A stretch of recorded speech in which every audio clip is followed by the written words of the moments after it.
Welcome back. In today's episode, we have Season 3, Episode 3 of our multi-part Autoflower Grow series. In today's episode, we are going to be transplanting our fast-growing plant into our final pots. We are also going to take a closer look at watering and how it can affect your plant and grow environment. So if you ever killed your plant due to too much or too little water, then this episode is for you. You don't get no water, coach. He died of the dehydration. Showing. So it's been 3 days since the diesel has sprouted. Right now it's looking really good. Unfortunately, both the sweet tooth have still yet to sprout.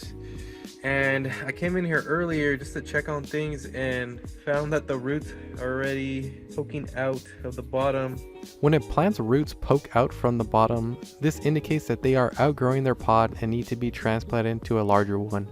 Every plant will eventually outgrow its pot, but this seedling is only 3 days old. I've honestly never seen a plant grow this fast.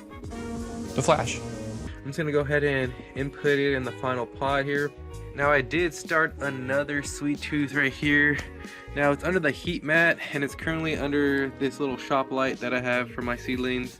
But I'm gonna see if the heat mat makes any difference. I planted this just yesterday, so it's not gonna be sprouting anytime soon. Hopefully within the week. Now with the transplant, I'm gonna use some of this Mycorrhiza. I'm just gonna spread it and make sure that it's in contact with the roots. When transplanting, I like to use the old Spock salute, where the seedling stem goes through the opening between your middle and ring finger. I use all 4 fingers to hold the soil in place as I flip the pot over and slide out the seedling. Live long and prosper. And there she is, nice and planted in. Not going to fertilize because the soil has already been fertilized, but what I'm definitely going to do is water it in real good. I did forget to mention that I'm going to be using filter tap water using this RV filter. Filter water isn't necessary. However, if you had hard water like I do, it would be of some benefit. Hard water can cause a buildup of salt in the soil, which can prevent your plants from absorbing moisture and nutrients. But don't get too hung up on this. I use straight tap water on my outdoor garden and have had no issues. And I'm filling this 5-gallon backpack sprayer with the filtered water so that I don't have to go back and forth to fill up a watering can each time I need a water. This should last me around 2 to 3 weeks before I have to come outside again to refill. I do like using this backpack sprayer rather than a traditional watering can. I feel like it distributes the water better, but it does take me around 5 to 10 minutes to fully water the plant. I feel that the extra time helps the soil absorb the water rather than run straight to the bottom. Now when it comes to the amount of water that you should be using, depends on the soil, the type of pot, and the environment in your tent. However, you can guesstimate how much water to use. For example, this is a 3-gallon pot. Now it wouldn't make sense to water with a 3-gallon watering can. This will completely drown the soil and seedling.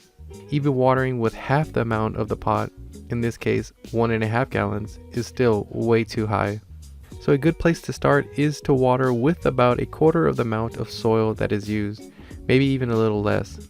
So a quarter of 3 gallons is 0.75 gallons, which converts to 3 quarts or about 12 cups.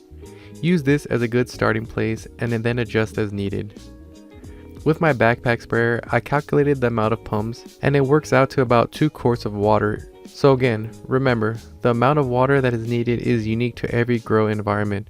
And I give this quarter guesstimation to help any new growers out there who might be confused about where to start. I always recommend checking your soil frequently to know when to water. You can check this by sticking your finger in the soil and seeing how moist it is and use that to determine if you need to water or not. Dang! Stinky pinky! And as I mentioned previously, take your time when it comes to watering. Make sure not to pour all of your water at once. Evenly water around your pot so you don't end up with any dry spots.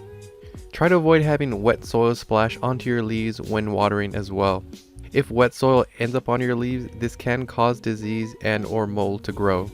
And once the plant starts to get larger and drink up more water, you may also need to adjust the amount and frequency of your watering. Alright guys, so it's been exactly 1 week since the diesel has sprouted. so far looking really good. No issues to report on. The humidity has been an issue, however. It's been dropping really low. I've set it to 70%, but this humidifier has been running out of water. I've been having to come twice per day to fill it up. I'm also exclusively using purified water in my humidifier. If any of you don't know, if you use tap water in your humidifier, you could end up emitting a white powdery dust that is neither good for you or your plants. This dust can come from the mineral content found in your water. Now, I have heard of some products like tablets that can be used to prevent this, but in my opinion, it's just easier to use 100% purified water.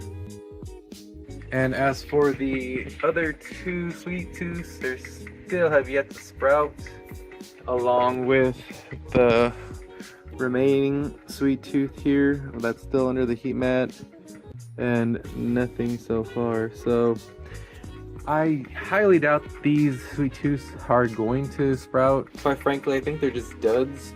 I mean, if it was something that I was doing, we wouldn't have one positive germination. That's completely separate cultivar.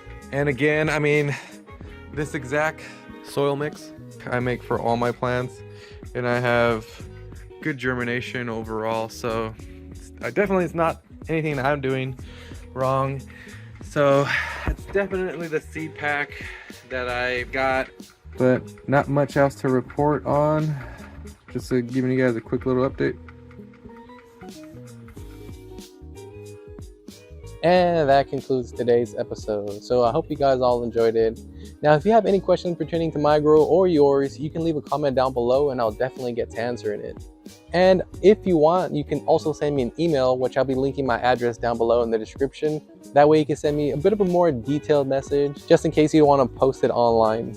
Now, I'm also going to be linking all of these videos for this particular grow series in one playlist. So if you found these videos out of order, you can go back and watch them in sequence. And as always, if you'd be so kind, don't forget to hit that like button. It'll definitely help out and boost the channel. And you can also click on the on-screen icon right below me to subscribe so that you stay up to date with all my videos. And you can click on any of the thumbnails to the side of me if you want to see more of my content. And thanks again so much for watching. And I want to let all my viewers know that you won't get a harvest if you don't sow seeds.